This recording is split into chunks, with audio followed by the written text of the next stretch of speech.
Operation सिंदूर बड़ा update. Kashmir को लेकर भारत की पाकिस्तान को 2 टूक। विदेश मंत्रालय के सूत्रों के मुताबिक बड़ी खबर ये आपको बता रहे हैं, पाक से सिर्फ पीओके की वापसी पर बात होगी। सूत्रों के हवाले से ये जानकारी है। कश्मीर में तीसरे पक्ष का हस्तक्षेप नामंजूर।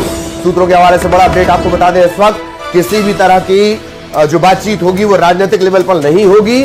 सिर्फ जो अफसर है वो आपस में बात करेंगे बॉर्डर से रिलेटेड मामलों को लेकर। तो कश्मीर में तीसरे पक्ष का हस्तक्षेप मंजूर नहीं है।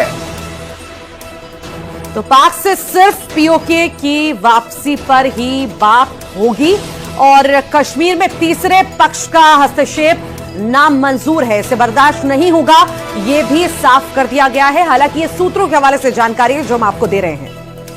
कश्मीर को लेकर पाक ऑक्युपाइड कश्मीर, पाक अधिकृत कश्मीर को लेकर यह बड़ी बात निकलकर सामने आई है। 2 टूक। विदेश मंत्रालय के सूत्रों के मुताबिक बड़ी खबर, पाकिस्तान से सिर्फ पीओके की वापसी को लेकर ही बातचीत होगी। दूसरी किसी भी बात में भारत की अब दिलचस्पी नहीं। अगर बात होगी पाक से तो सिर्फ बात होगी पीओके की वापसी पर। और साथ ही साथ यह भी कहा गया है कश्मीर में तीसरे पक्ष का हस्तक्षेप जो है वो बर्दाश्त नहीं होगा।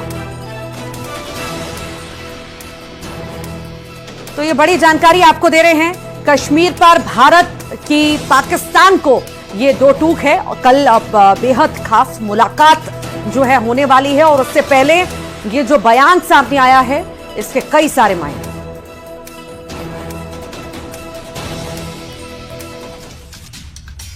और अब बात करेंगे ब्रह्मोस मिसाइल की, जिसकी गर्जना से दुश्मन कांप उठता है। ऑपरेशन सिंदूर के दौरान पाकिस्तान में लंबी दूरी पर मौजूद टारगेट्स को हिट करने के लिए भारत ने अपनी सुपरसोनिक ब्रह्मोस मिसाइल का इस्तेमाल किया। इसके बाद पाकिस्तान के तेवर ढीले पड़ गए और वो सीधे सीज फायर के रास्ते पर आ गया। तो वहीं आज देश के रक्षा मंत्री राजनाथ सिंह ने ब्रह्मोस मिसाइल प्रोडक्शन यूनिट का शुभारंभ करते हुए कहा कि ब्रह्मोस हमारी शक्ति का प्रतीक है। आज का दिन शक्ति की आराधना का है। ऐसा इसलिए क्योंकि ब्रह्मोस की खासियत इसे कई मायने में अलग बनाती है।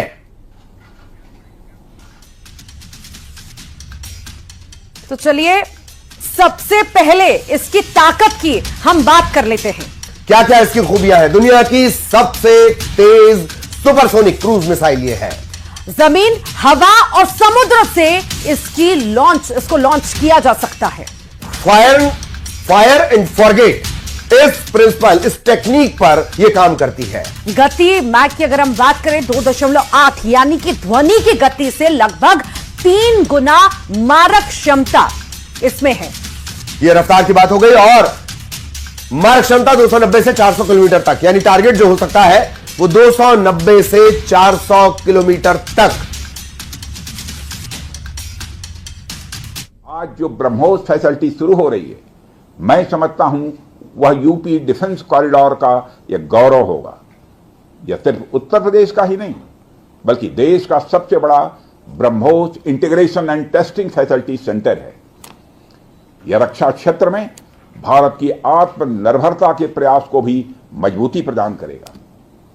साथियों, जहां तक ब्रह्मोस का प्रश्न है तो आप सभी यह जानते हैं कि ब्रह्मोस दुनिया के सबसे तेज सुपरसोनिक क्रूज मिसाइल्स में से एक है। ब्रह्मोस सिर्फ एक हथियार नहीं है बल्कि यह अपने आप में एक मैसेज है। मैसेज हमारी आर्म्ड फोर्सेस के स्ट्रेंथ का है।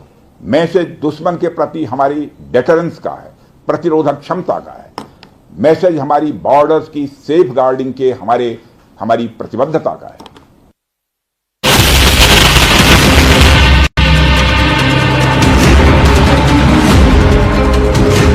ऑपरेशन सिंदूर के दौरान यूं तो भारत ने अपने तरकश के कई तीर पाकिस्तान पर आजमाए, लेकिन जैसे ही भारत ने अपना ब्रह्मास्त्र चलाया पाकिस्तान घुटनों पर आ गया। सूत्रों के मुताबिक इस दौरान ब्रह्मोस मिसाइल का इस्तेमाल किया गया। ऐसा इसलिए किया गया क्योंकि लंबी दूरी पर टारगेट करना था। इसके लिए सुखोई लड़ाकू विमान का इस्तेमाल किया गया। BrahMos is a supersonic missile. It cannot be intercepted by the air defense system of Pakistan and to the extent by China.